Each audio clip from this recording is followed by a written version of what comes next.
Alexa, play Spotify. Here's Spotify.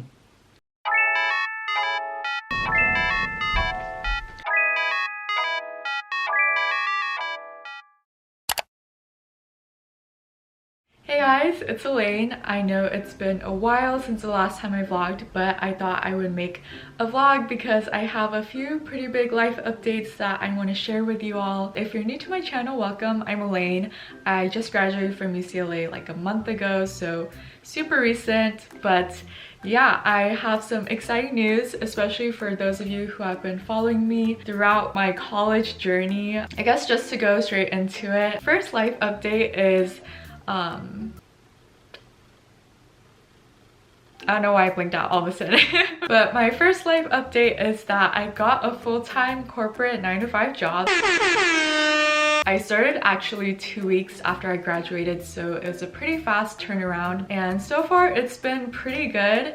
Not gonna lie, very overwhelming.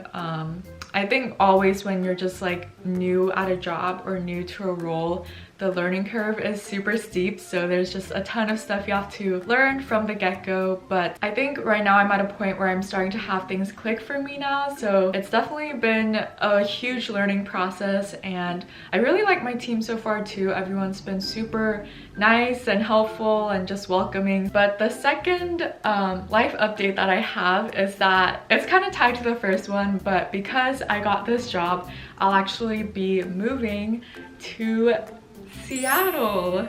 I think mostly because I've lived in California my whole life. I grew up in SoCal and I went to college there, so this is my first experience just living in a different state. And one of the reasons I decided to take on this job was because I wanted to do something new, especially as a new post-grad. I thought this would be the perfect opportunity just to go somewhere totally new that I've never been before, grow a lot, be challenged, meet new people. So I am it's like a very like 50% nervous but 50% excited. Hopefully it's gonna be good. Honestly, I know it's gonna be hard. It's not gonna be easy starting fresh in a new city, but hopefully it goes well, and I'm gonna try to film a lot of exciting content for you guys while I'm there. Those are pretty much my two big life updates, but I wanted to show you guys kind of the process of me moving and also explain my apartment hunting process, because that was honestly a challenge, and I thought it would be helpful for some of you who may also go through this transition in the future. So I kind of wanted to explain the apartment hunting process to you guys. I'm living with a roommate, so me and my roommate have apartment hunted seriously for 3 weeks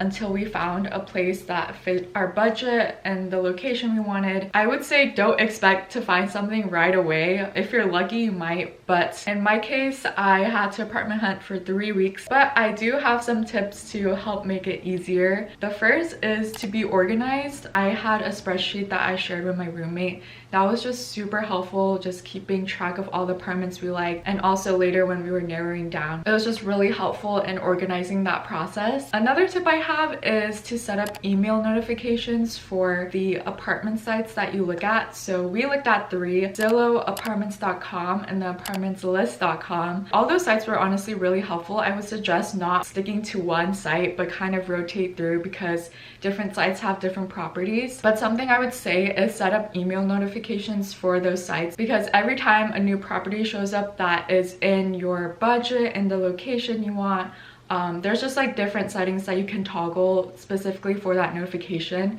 And so it's really helpful because you don't have to go on Zillow or apartments.com every single day and refresh constantly, but you'll just get an email every time a property shows up, and it's super helpful. I also want to share with you guys just a few clips from my apartment hunt of Seattle, because I figured that would be helpful just for people who are interested in moving there, basically what the housing scene is like there. So I'm just gonna insert a few clips so you guys can see that. So here's the first unit. It's actually one of the first apartments that we toured, but it's in Capitol Hill, and the rent was $26.79, and it's a 930 square foot apartment with 2 bedrooms and 1 bathroom. And something I forgot to mention earlier, but I definitely recommend doing, is a virtual tour if you can. I cropped a lot of this video out, but the property manager was super thorough in just showing us the details of this unit, which was super helpful, especially for the details that you can't really see in pictures. So I recommend doing that if you have the choice to. But here he's just showing us the kitchen. It had stainless steel appliances, which I really liked. And then moving on to the living room, it was super spacious. And as you can see, it had really good lighting because it was south and west facing.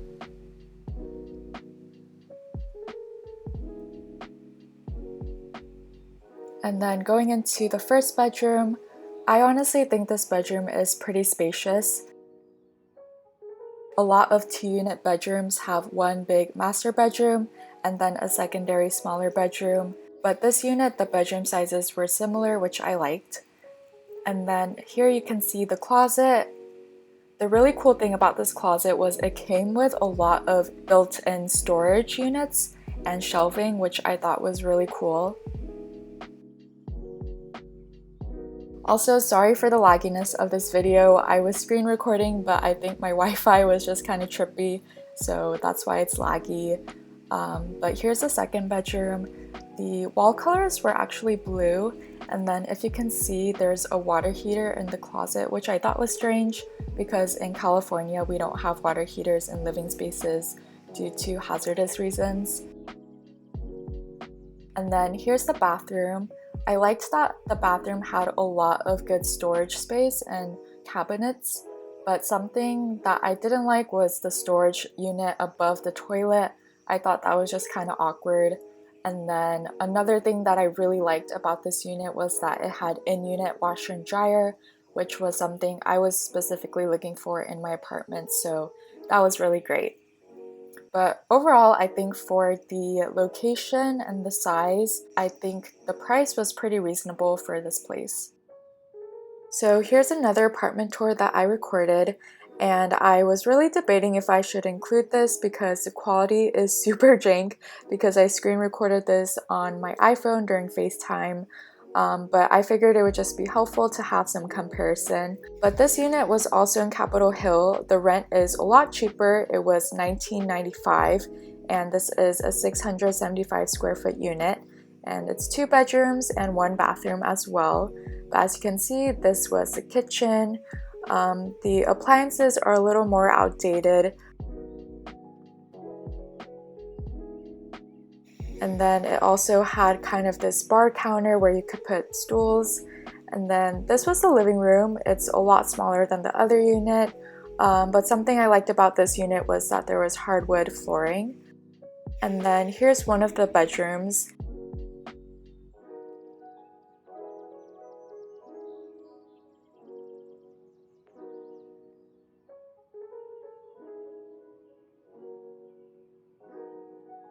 And here's the closet. I liked that the doors were mirrors because, I don't know, I just think having sliding mirror doors are really nice.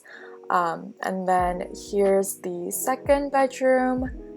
But I also liked that these 2 bedroom sizes were equal because, as I've said, a lot of apartment units have unequal bedroom sizes. So especially if you have a roommate, it just makes it a lot easier to decide. And then here's the bathroom. It's pretty small, but I think overall it's still pretty nice. I like that it had cabinet storage. But one major reason that we decided not to go with this place was actually because of the reviews of the building itself. One tip I have is definitely looking on just Google and searching up the apartment building and looking at the reviews, because obviously some people will have different experiences with different apartments, but it still helps to just have an overall review of the building itself and how the management is. Also, try to look at the building in Google Maps in the satellite view if you can, especially if you're not there physically, because that will also just help give you perspective of how the building itself looks like. And I think this building looked pretty sketch, so we decided not to go with this place.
Hey guys, it is T-minus 1 day before I move and I am just doing some last minute packing, but it's been crazy couple of days just trying to pack everything and prepare to move. I'll just show you guys the state of my room because it's honestly a mess. This one is all my tops and dresses. That one over there is my pants. This one is my shoes and then some masks. But not gonna lie guys, it is pretty stressful trying to move your whole life to a different state. I have done big moves before for college, but that was kind of easier because it was through driving, but I feel like it's just like a whole nother level of stress. You have to pack everything in suitcases and you're flying there, so yeah, it's been pretty overwhelming, but hopefully I will get everything packed by tonight and we'll be set to go tomorrow. Hey guys, good morning. It is moving day and I just wanted to show you guys my airport outfit really quick, but it's just super comfortable. I'm wearing these super comfortable linen pants from Uniqlo and then this white t-shirt that's also from Uniqlo actually, and then this brown SD hat that I got from a lid store, and then this chain which is from Gorjana. Bye room.